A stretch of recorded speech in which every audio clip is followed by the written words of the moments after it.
নমস্কার। ঝরাপাতা ইউটিউব চ্যানেলে আপনাদের স্বাগত। আজকের পর্বে আপনারা শুনবেন কবি বিভূতিভূষণ বন্দ্যোপাধ্যায়ের লেখা গল্প রঙ্কিনী দেবীর খড়গ। জীবনে অনেক জিনিস ঘটে যার কোনো যুক্তিসঙ্গত কারণ খুঁজে পাওয়া যায় না। তাকে আমরা অতিপ্রাকৃত বলে অভিহিত করি। জানি না, হয়তো খুঁজতে জানলে তাদের সহজ ও সম্পূর্ণ স্বাভাবিক কারণ বের করা যায়। মানুষের বিচার বুদ্ধি ও অভিজ্ঞতালব্ধ কারণগুলি ছাড়া অন্য কারণ হয়তো আমাদের থাকতে পারে। এই নিয়ে তর্ক উঠাবো না, শুধু এইটুকু বলবো, সেরূপ কারণ যদিও থাকে, আমাদের মতো সাধারণ মানুষের দ্বারা তা আবিষ্কার হওয়া সম্ভব নয় বলেই তাদেরকে আমরা অতিপ্রাকৃত বলি। আমার জীবনে একবার এরূপ ঘটনা ঘটেছিল, যাহার যুক্তিযুক্ত কারণ তখন বা আজ কোনো দিনই খুঁজে পাইনি। পাঠকের কাছে তাই সেটি বর্ণনা করে আমি খালাস।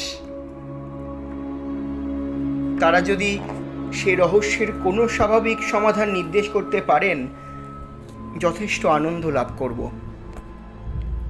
ঘটনাটা এবার বলি। কয়েক বছর আগেকার কথা।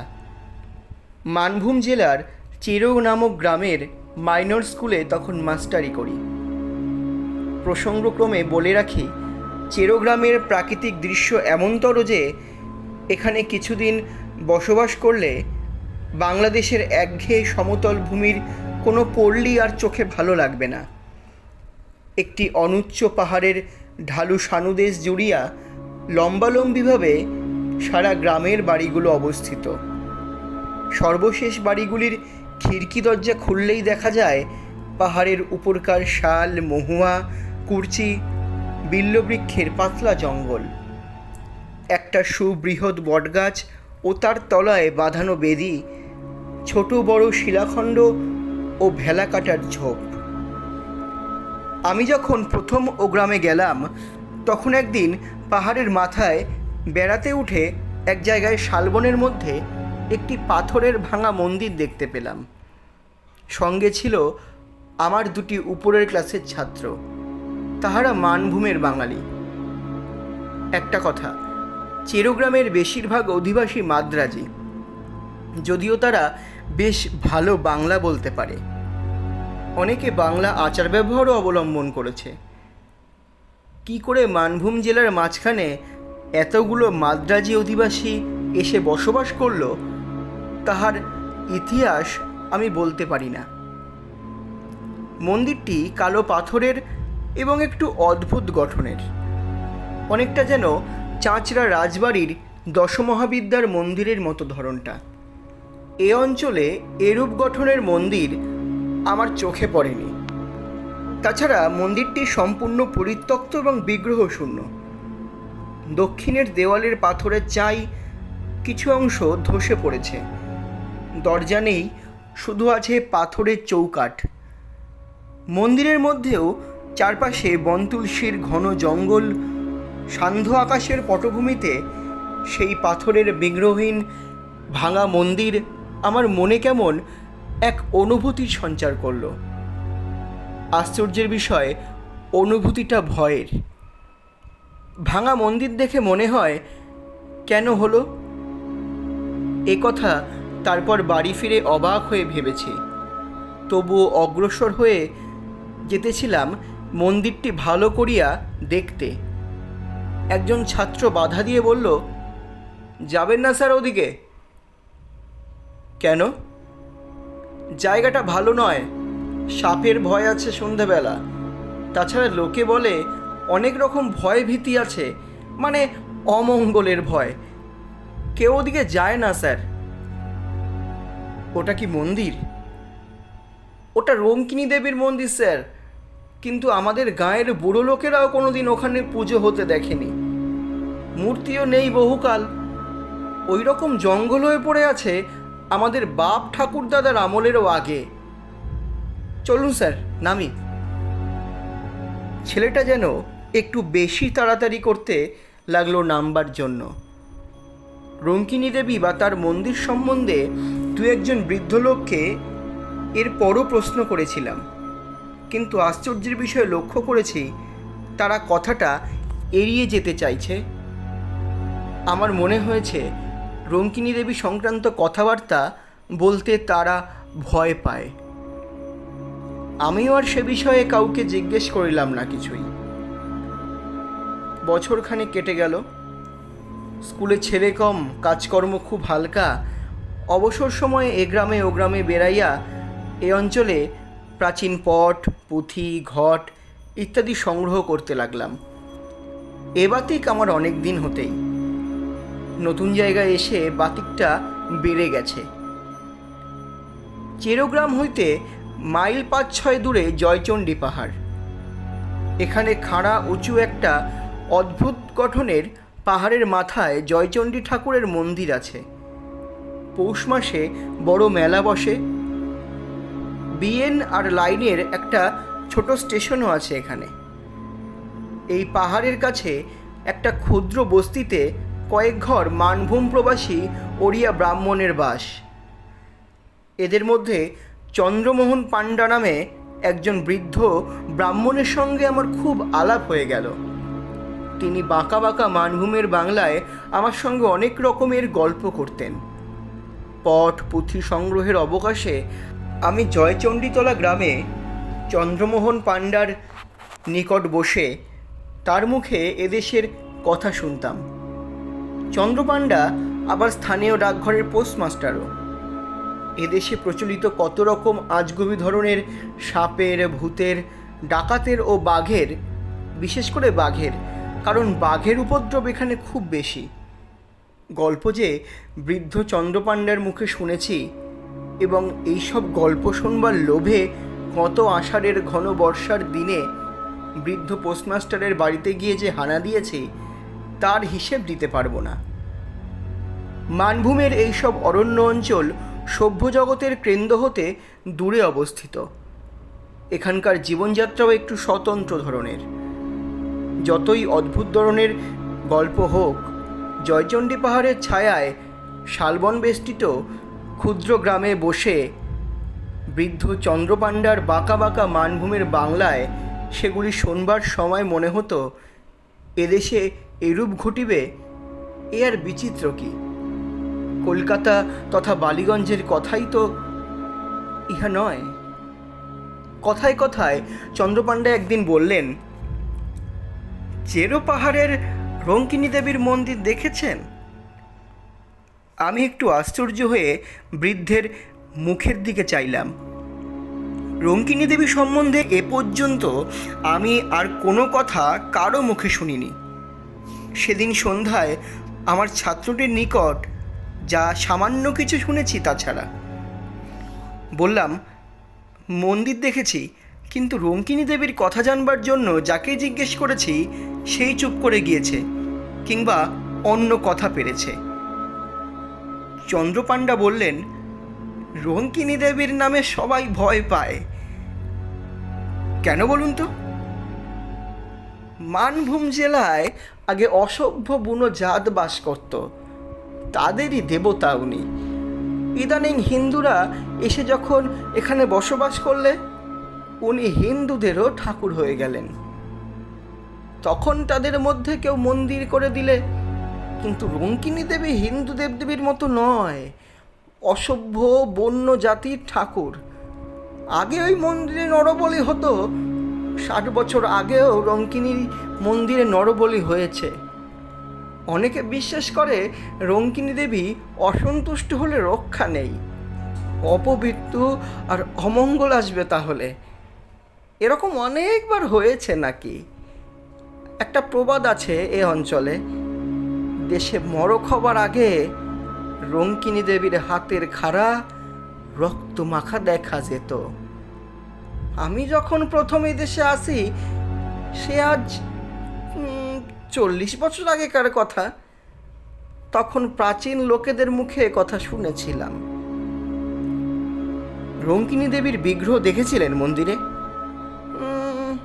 না, আমি এসে পর্যন্ত এই ভাঙা মন্দিরই দেখেছি। এখান থেকে কারা বিগ্রহটি নিয়ে যায় অন্য দেশে?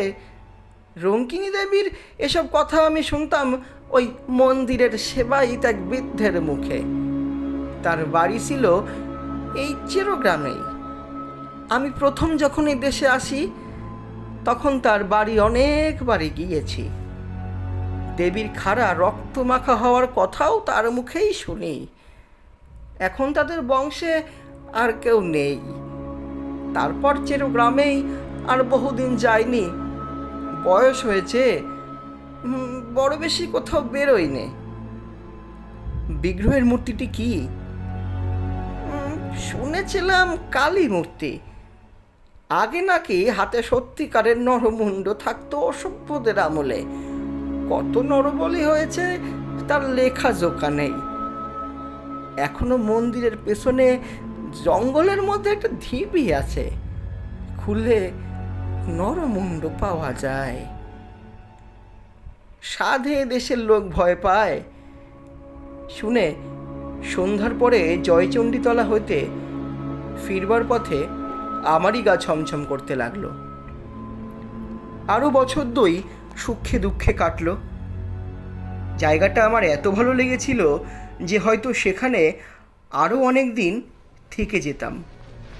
কিন্তু স্কুল নিয়ে বাঙালিদের সঙ্গে মাদ্রাজিদের বিবাদ বাঁধল। মাদ্রাজিরা স্কুলের জন্য বেশি টাকা করে দিত। তাদের দাবি যে কমিটিতে তাদের লোক বেশি থাকবে, ইংরাজির মাস্টার একজন মাদ্রাজি রাখতেই হবে ইত্যাদি। আমি ইংরেজি পড়াতাম। মাঝে হতে আমার চাকরি রাখা দায় হয়ে উঠল। এই সময় আমাদের দেশে একটা হাই স্কুল হয়েছিল। পূর্বে একবার তারা আমাকে নিয়ে যেতে চেয়েছিল, ম্যালেরিয়ার ভয়ে যেতে চাইনি। এখন বেগতিক বুঝে দেশে চিঠি লিখলাম, কিন্তু শেষ পর্যন্ত এসব কারণে চিরগ্রামের মাস্টারই আমায় ছাড়তে হয়নি। কিসের জন্য ছেড়ে দিলাম পরে সে কথা বলবো। এমন সময় একদিন চন্দ্রপাণ্ডা চিরগ্রামে কি কাজ উপলক্ষে এসেছিলেন। আমি তাকে অনুরোধ করলাম আমার বাসায় একটু চা খেতে হবে। তার গরুর গাড়ি সমেত তাকে গ্রেপ্তার করে বাসাতে নিয়ে এলাম। বৃদ্ধ ইতিপূর্বে কখনো আমার বাসায় আসেনি। বাড়িতে ঢুকেই চারিদিকে চেয়ে বিস্ময়ে সুরে বললেন, এই বাড়িতে থাকেন আপনি? বললাম, আগে হ্যাঁ। ছোট্ট গা, বাড়ি তো পাওয়া যায় না। আগে স্কুলের ঘরে একটা থাকতাম। বছরখানেক হলো স্কুলের সেক্রেটারি রঘুনাথন এটা ঠিক করে দিয়েছেন। পুরোনো আমলের পাথরের গাঁথনের বাড়ি, বেশ বড় বড় 3টি কামরা, একদিকে একটা যাতায়াতের বারান্দা। জবরদস্ত গড়ন, যেন খিলজিদের আমলের দুর্গ কি জেলখানা। হাজার ভূমিকম্পেও এ বাড়ির একটু চুনবালিও খসতে পারবে না।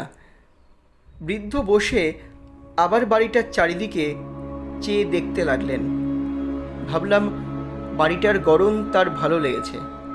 বললাম, সেকালের গড়ন, খুব শক্তপোক্ত, আগাগোড়া পাথরের। চন্দ্রপাণ্ডা বললেন, না সেজন্য নয়, আমি এই বাড়িতে প্রায় 30 বছর আগে যথেষ্ট যাতায়াত করতাম।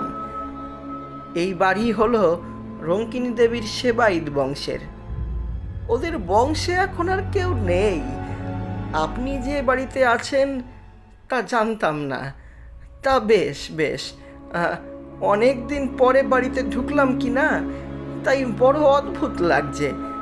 তখন বয়স ছিল 30, এখন প্রায় 60।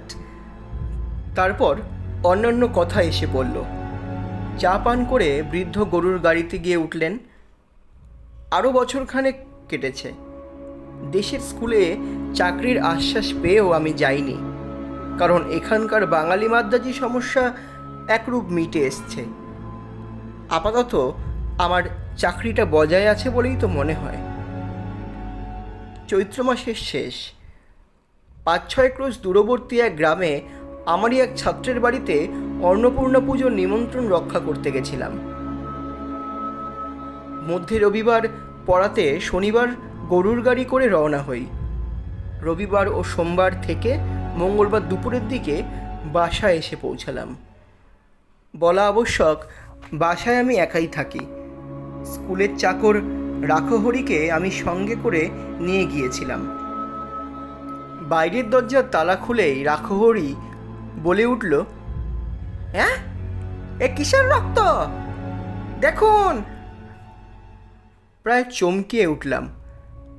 তাই বটে, বাইরের দরজার চৌকাঠের ঠিক ভিতর দিক হতেই রক্তের ধারা উঠোন পর্যন্ত বয়ে এসছে। একটানা ধারা নয়, ফোঁটা ফোঁটা রক্তের একটা অবিচ্ছিন্ন সারি। একেবারে টাটকা রক্ত, এইমাত্র সদ্য কার মুন্ডু কেটে যেন নিয়ে যাওয়া হয়েছে। আমি তো অবাক, কিসের রক্তের ধারায়? কোথা থেকে আসলো এ রক্ত? আজ দুদিন তো বাসা বন্ধই ছিল। বাড়ির ভিতরের উঠোনে রক্তের দাগ আসে কোথা থেকে? তার উপর সদ্য তাজা রক্ত। অবশ্য কুকুর বিড়াল ও ইঁদুরের কথা মনে পড়ল। এক্ষেত্রে পড়াই স্বাভাবিক। চাকরকে বললাম, দেখ তো রে, রক্তটা কোন দিক থেকে আসছে। এই সেই বিড়ালটার কাজ মনে হয়। রক্তের ধারা গিয়েছে দেখা গেল সিঁড়ির নিচে চোরা কুঠুরির দিকে। ছোট্ট ঘর, ভীষণ অন্ধকার এবং যত রাজ্যের ভাঙাচোরা পুরনো মালে ভর্তি বলে আমি কোনোদিন চোরা কুঠুরি খুলিনি। চোরা কুঠুরির দরজা পার হয়ে বন্ধ ঘরের মধ্যে ধারাটার গতি দেখে ব্যাপার কিছু বুঝতে পারলাম না। কত কাল ধরে ঘরটা তালা বন্ধ। যদি বিড়ালের ব্যাপারই হয়, বিড়াল ঢুকতেও তো ছিদ্রপথ দরকার। তা তো নেই। চোরা কুঠুরির তালা লোহার শিকের চার দিয়ে খোলা হলো। আলো জ্বালিয়ে দেখা গেল ঘরটায় পুরনো ভাঙা তোবড়ানো টিনের বাক্স, পুরনো ছেঁড়া গদি, খাটের পায়া, মরচে ধরা সড়কি, ভাঙা টিন, শাবল প্রভৃতি ঠাসা বোঝাই। ঘরের মেঝেতে সোজা রক্তের দাগ এক কোণের দিকে গিয়েছে। রাখহরি খুঁজতে খুঁজতে হঠাৎ চিৎকার করে বলে উঠল, হে কি বাবু, এদিকে কি করে এমন ধারা রক্ত লাগলো? তারপর সে কি একটা জিনিস হাতে তুলে ধরে বলল, দেখুন কাণ্ডটা বাবু। জিনিসটা হাতে লয়ে যেই বাইরে আসলো, তার হাতের দিকে আমি চেয়ে চমকে উঠলাম। একখানা মরচে ধরা হাতলবিহীন ভাঙা খাড়া বা রামদা। আগার দিকটা চওড়া ও বাঁকানো, বড় চওড়া ফলাটা তাহার রক্তে টকটকে রাঙা। একটু একটু রক্তে নয়, ফলাতে আগাগোড়া রক্ত মাখানো। মনে হয় যেন খাড়াখানা হতে এমনি টপ টপ করে রক্ত ঝরে পড়বে। সেই মুহূর্তে একসঙ্গে আমার অনেক কথা মনে হলো। 2 বছর পূর্বে চন্দ্রপাণ্ডার মুখে শোনা সেই গল্প। রঙ্কিনী দেবীর সেবায়িত বংশের ভদ্রাসন বাড়ি এটা। পুরনো জিনিসের গুদাম এই চোরা কুঠুরিতে রঙ্কিনী দেবীর হাতের খাড়াখানা তাই রাখিয়াছিল হয়তো। মড়কের আগে বিগ্রহের খাড়া রক্তমাখা হওয়ার প্রবাদ। আমার মাথা ঘুরে উঠল। মড়ক কোথায় ভাবতে পারলাম না। যদি সময় পেতাম সন্দেহ করবার, কিন্তু তা পাইনি। পরদিন সন্ধ্যার সময় চেরো গ্রামে প্রথম কলেরা রোগের খবর পাওয়া গেল। 3 দিনের মধ্যে রোগ ছড়িয়ে মড়ক দেখা দিল। প্রথমে চেরো, তারপর পাশের গ্রাম কাজরা, ক্রমে জয়চণ্ডীতলা পর্যন্ত মড়ক বিস্তৃত হইল। লোক মরে ধুলো ধাবার হতে লাগলো। চেরো গ্রামের মাদ্রাজি বংশ প্রায় কাবার হবার জোগাড় হইল। মড়কের জন্য স্কুল বন্ধ হয়ে গেল। আমি দেশে পালিয়ে আসলাম। তারপর আর কখনো চেরোতে যাই নাই। গ্রীষ্মের বন্ধের পূর্বেই দেশের স্কুলের চাকরিটা পেয়েছিলাম। সেই থেকে রঙ্কিনী দেবীকে মনে মনে ভক্তি করি। তিনি অমঙ্গলের পূর্বাভাস দিয়ে সকলকে সতর্ক করে দেন মাত্র। মূর্খ জনসাধারণ তাকেই অমঙ্গলের কারণ ভেবে ভুল বোঝে। ধন্যবাদ। আজকের পর্ব এখানেই শেষ হলো। দেখা হচ্ছে পরবর্তী আরেকটি পর্বে নতুন কোনো গল্প অথবা কবিতা নিয়ে। ততক্ষণ শুনতে থাকুন, পাশে থাকুন ঝরাপাতা ইউটিউব চ্যানেলের। ঝরাপাতা, কবিতার ও গল্পের কথা বিজয়ের সঙ্গে। আমার চ্যানেলটি শুনে ভালো লাগলে লাইক, শেয়ার, কমেন্ট করতে ভুলবেন না। সাবস্ক্রাইব করে পাশে থাকবেন। বাংলা কবিতায় থাকবেন, বাংলা ভাষায় থাকবেন। ধন্যবাদ।